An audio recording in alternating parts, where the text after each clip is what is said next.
I'm thinking of having her to marry my son. You can't have children, can you?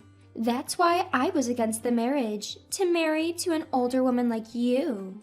My mother-in-law spoke these words with a smile, a younger woman sitting beside her. The most important person, my husband, just sat silently next to this young woman. I'm so fed up with his in-laws family. I had left in a huff, but to my surprise, I regretted it immediately and sought to reconcile. Regret fills me as I ponder on the disastrous choice I made marrying into such a family. My name is Olivia, and I am 38 years old. I met my husband, Sam, who is 8 years younger than me, through a friend's introduction. I hesitated to date him because of the age difference, but he passionately declared, "Age doesn't matter. I love the person named Olivia." And we began dating, which eventually led to marriage. About 6 months into our relationship, considering my age and the possibility of marriage, he decided to introduce me to his parents. His mother opposed our marriage because of the age gap. "I thought you'd bring a young, cute bride when you said you were introducing a woman you're considering marrying. Oh dear, 38 years old. Sam, I mean no disrespect, but reconsider. Younger women are better," she said to Sam in front of me. My father-in-law stepped in and said, "If Sam thinks it's good, then it's good, isn't it? Sorry about my wife's rude comments, Olivia." And we managed to obtain approval for our marriage. My father-in-law was a man who would diffuse the harsh words of my mother-in-law, giving the impression of a non-confrontational person. However, once we got married, he often turned a blind eye, which was disappointing. Sam's family was a well-known line of landowners in our small town, and my mother-in-law boasted about it endlessly. Even though, technically speaking, she was not a blood relative of the family, she had married into it just like me. This is an affluent family, and Sam, being the golden boy, has a dreamy, otherworldly charm. The man I was with before Sam was very frugal, which was a struggle, so Sam's generous and easygoing attitude toward money is quite appealing. Although my mother-in-law grudgingly accepted our marriage after being told off by my father-in-law, she doesn't seem to bless it with pleasure. She continually shares her views on how a good wife should behave, which is exasperating. She has a strong presence among the local women and takes pride in being the representative of the Women's Association and being adored by everyone. She insisted I take time off on a weekday to introduce me to the association members. According to her, it's crucial to make a good impression on these people. She introduced me with a sense of satisfaction, but a few of them commented, "You're going to have a hard time too," implying that she wasn't as well liked as she claimed to be. Oh yes, I was also told to get a bridal checkup to confirm my ability to conceive. I can't deny that I was somewhat repulsed by the fact that it was my mother-in-law, not Sam, who ordered this, but honestly, I was also curious about whether I could become pregnant, so I agreed. Gynecological exams, they're not a pleasant experience. Despite being services for women, I wish there was a way to have them without discomfort. Is it just me who finds the waiting time for the examination while seated on that chair incredibly torturous? Overcoming such pain, the results of my bridal health check were good. I felt relieved at the doctor's words, "You're fine." Sam seemed to be worried deep down, and he looked relieved when I told him the results. Of course, I told my mother-in-law about the medical results. I thought that we could now celebrate our marriage happily, but then she said, "Good, you've passed the first hurdle." The first hurdle? What does that mean? I thought she would be happier. Could it be that she was hoping for a bad result? As I wondered how to respond, my mother-in-law made an unexpected proposal. "Once you get married, let's build a duplex and live together. You'll be responsible for half the down payment and mortgage. You work in administration, right? Your salary is probably low, but you should be able to handle that if you've been working until this age." A duplex? Living together? The down payment and mortgage on me? I was confused by this sudden barrage. I glanced at my husband sitting next to me, but he didn't seem to say anything. Come on, help me out. About living together, I haven't heard anything from Sam. Putting aside the fact that she had slighted my job, I had asked about the duplex and living together first. You haven't heard? Oh, Sam must have thought it was too obvious to say such thing. That's not good. We've always said that when Sam gets married, we'll build a house here and live together. I was chilled. Always? Is she saying that she brainwashed Sam by repeating it over and over? That's right. That's what I had in mind. What? I didn't hear about this. Why are you admitting it so easily? I'm sorry, but I wasn't aware of this matter, and I can't decide without discussing it with Sam, so could you hold off on it for now? Saying that, I left my in-laws' house. Later, when I confirmed with Sam, he said that after marriage, he was planning to build a duplex on his parents' property and live with them. I was angry that I hadn't been told, but he said, "Sorry, I forgot to tell you." I now think I should have decided not to get married at this point. Sam is kind and handsome, and I thought that given my age, I wouldn't be able to meet someone nice if I let him go, and I went down the wrong path. Now, I would surely be furious that he brushed off the matter of living with his parents as, "I forgot to tell you." But at the time, I was charmed by Sam saying, "I'm sorry." I must have been lured by the bait of marriage and had my head in the clouds. As a result, I ended up building a duplex as my mother-in-law wished, and I started married life by bearing half of the down payment and mortgage. Half a year after our marriage, I got pregnant. Just in case, I kept it a secret from my in-laws until I reached a stable period.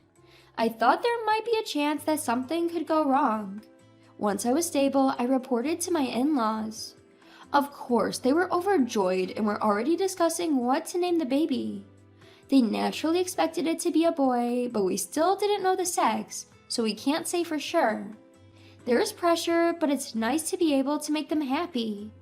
Taking precautions, I was suggested to quit my job, but since I'm helping out with my family's business, I have a somewhat flexible position. I decided to continue as long as I'm not overdoing it. My pregnancy was going smoothly, and I started to feel the long-awaited movements of the baby. The sensation of a tiny life stirring inside me is somewhat mysterious, yet filled with happiness. I am filled with gratitude for the joy of being born a woman and experiencing this joy. My husband Sam and my in-laws look forward to the baby's growth every time I go for a checkup, and I am eagerly waiting for our child's birth. I have a feeling that my relationship with my mother-in-law will significantly improve once this child is born.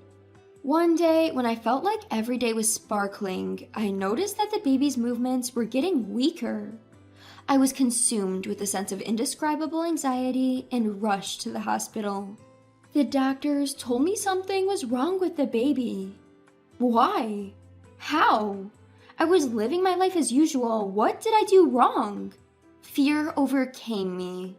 Because of the risks, I was hospitalized right away. Despite the doctor's efforts, my child embarked on a journey to heaven. Just a few more months and I could have met my child. Why did it happen so suddenly? It was just yesterday when the baby was moving energetically inside me. Was it my fault? As I cried in sorrow, the words from my supportive husband hit me hard. "How long are you going to cry? It's over, isn't it? Crying won't bring the baby back. Stop crying." I was stunned. What was he saying? Our child has just passed away. Despite being surprised by this cold side of Sam I had never seen before, my shattered mental state left me no choice but to remain silent. Then came the day of my discharge from the hospital. Sam didn't come to pick me up. I mustered a smile and assured the nurses who were worried about me going home alone that I would be okay. When I arrived home by taxi, I was greeted by Sam, my mother-in-law, and an unfamiliar woman. "Welcome back. It's a shame, isn't it?" said my mother-in-law with a strange smile. "Yes?" I responded and took a seat on the living room couch as suggested. The seating arrangement was odd, with my mother-in-law and the woman sitting across from me on a bench, and Sam sitting next to them, not making any attempt to comfort me or make eye contact. Then my mother-in-law spoke. "We've discussed this with Sam, but you can't have children anymore, can you? We don't need a daughter-in-law who can't produce an heir, so we thought we'd have this girl marry Sam." Being confronted with such words when I'm still recovering from the shock of the miscarriage? Tears welled up in my eyes. But I had to stay strong, reminding myself that crying would be admitting defeat. I kept my head down, unable to lift my face. In the face of my despair, my mother-in-law continued mercilessly. Well, if you are saying that you're willing to earn a living for our family instead of having children, we might consider keeping you. What will you do? Will I be able to support their living if they leave me behind? What on earth are they talking about? Without thinking, I raised my face to look at my husband. As our eyes met, Sam quickly averts his gaze. Next to him, a woman who seems triumphant is staring at me. I remembered her as Sam's childhood friend. She was introduced to me at our wedding. Seeing that my husband wouldn't even meet my eyes, I thought to myself, he's not on my side, he's not going to help me. A cold breeze swept over me from the top of my head, and strangely my mind became incredibly sharp. During my hospitalization, they must have had their discussions. They are planning to oust me, the woman who can't bear a child, and bring a younger wife into this house to bear an heir. If I stay here any longer, I will only get hurt. There's absolutely nothing good for me here. I finally understood clearly, so I said, I understand your stance, Sam. Let's divorce. Please live happily with your new wife. And so I left the house. Returning to my family home, my parents, surprised but warm, welcomed me. They were aware of my miscarriage, so they were outraged by the cruelty I had to face so soon after my discharge from the hospital. It was a relief to see a warm reaction after such a long time, and I ended up crying a lot. That day, I fell asleep from crying, but the next day, my mother-in-law and husband, who had chased me out with such cruelty the day before, showed up at my family home. At first, my mother responded normally, but when she realized who they were, she refused to deal with them. Then they began incessantly ringing the doorbell, shouting, "We revoked the divorce! Come back now!" Actually, my family runs a barbecue restaurant. It is a renowned shop that handles a globally famous brand of beer. Many celebrities and athletes come to eat at this tasty place. However, my husband's family is an old, respectable family. They had a negative image of my family, thinking, their family runs a barbecue restaurant. They had this old-fashioned belief that running a restaurant was a shady business and thought our family background was poor. We had invited them to dine once before the marriage, but they declined, saying, "Beef? We've always ate at a designated place. Meat from other restaurants gives me heartburn. Sorry." At the pre-wedding meeting, they indirectly belittled my family with remarks like, "Oh, you run a restaurant, don't you? Oh, from your parents' generation. Oh, I see. Beef, huh? Respectable families don't engage in such business." I felt bad for my parents who raised me. My parents dismissed it with a laugh, saying, "There are people with such mindsets." On the day I left after the divorce, my husband and mother-in-law happened to see our restaurant being featured on TV. They had no interest until then and considered my family lower than them. They had panicked and came to call me back after seeing our restaurant being described as operating its own farm that produces brand beef, having extreme popularity with meat being exported all around the world, being extremely successful and making a lot of money. I felt nauseous when they immediately tried to cozy up to me, saying, "If you were rich, we wouldn't have talked about divorce. I'm sorry for yesterday. We weren't thinking right. Please come back."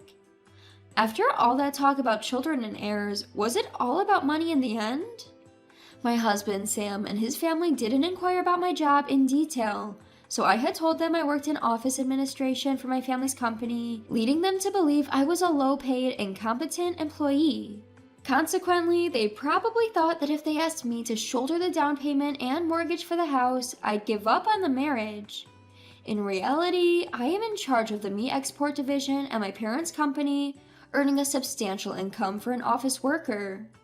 Luckily, I had accumulated a good amount of savings due to getting married later in life, enabling me to prepare the money they asked for. I am also a major shareholder in the company, and I hope to eventually take over my father's position to further grow the company. They had never shown even the slightest interest or asked me about this until it was highlighted on TV, changing their treatment of me overnight. They incessantly talked about wanting kids, but it turns out money was their primary concern. I am simply appalled by their shallowness. My father, who had been silently observing the situation, finally lost his temper and kicked Sam and his parents out.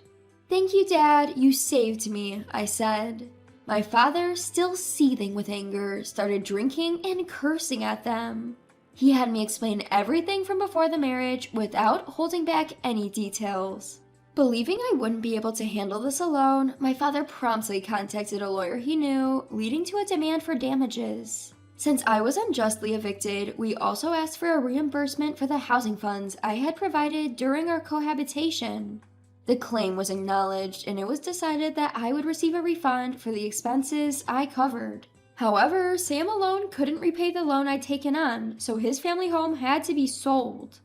Because they had built a luxurious house on a rural property just for show, even after selling it, there was a considerable mortgage left that Sam and his parents would have to pay. Moreover, it was a house filled with the eccentricities of Sam's mother, so finding a buyer willing to accept it as is seemed doubtful, implying that disposal could take time. Fortunately, they managed to sell some land they owned separately, allowing me to get my money back first, which was a relief. At this point, I was glad I married into a landlord's family. Sam and his parents were forced to leave their beloved two-family home and now seem to be scraping by in a rented apartment, struggling to repay their loan. Oh, and about the woman who was planning to remarry Sam, who was a childhood friend, she was only interested because she thought she'd live in a large house and that his family was wealthy. As soon as she found out that they were going to lose the house and still be in debt, she disappeared. I believe it was the right decision for her to run away, because if she had married him, she might have been forced to have a child, and perhaps even made to work because of her young age. This area is still quite rural, so word spreads fast. For better or worse, gossip is quick to circulate, especially when it involves a well-known family like Sam's. People seem to be buzzing with interest, making comments like, "They treated the wife terribly and drove her out. They used to show off their big house, but now they're in debt and living in an apartment. Having been abandoned by both the wife and potential new wife, their family line will probably end with this generation." It's amazing to see how accurate the rumors are, and to wonder where and who saw all this. The power of a rural network is truly something to be reckoned with. So, it seems like my bossy mother-in-law, who used to strut around like she owned the place, is now sneaking around even to do her shopping, concerned about other people's gazes. My parents told me, "We told you not to marry into a family that would insist on testing whether you could get pregnant before marriage, didn't we?" and shrugged off the whole situation. They even consoled me in a strange way, saying, "Oh, Olivia just rushed into marriage a bit. Don't worry about it. It's fine if you stay home all the time." They try to be considerate in their own way. We had our share of troubles, being kicked out, going to court, but I can tell that they are happy to be able to live with their daughter again. I am grateful for my parents' warmth. It seemed as if I was just dreaming or seeing a nightmare about my married life that I'm living freely now. I might have a divorce under my belt, but I'm still in my 30s. I haven't given up on marriage. Once things settle down, I plan to work hard to find a new partner. But, well, until I find the next right person, maybe I should spend a lot of time doing good things for my parents.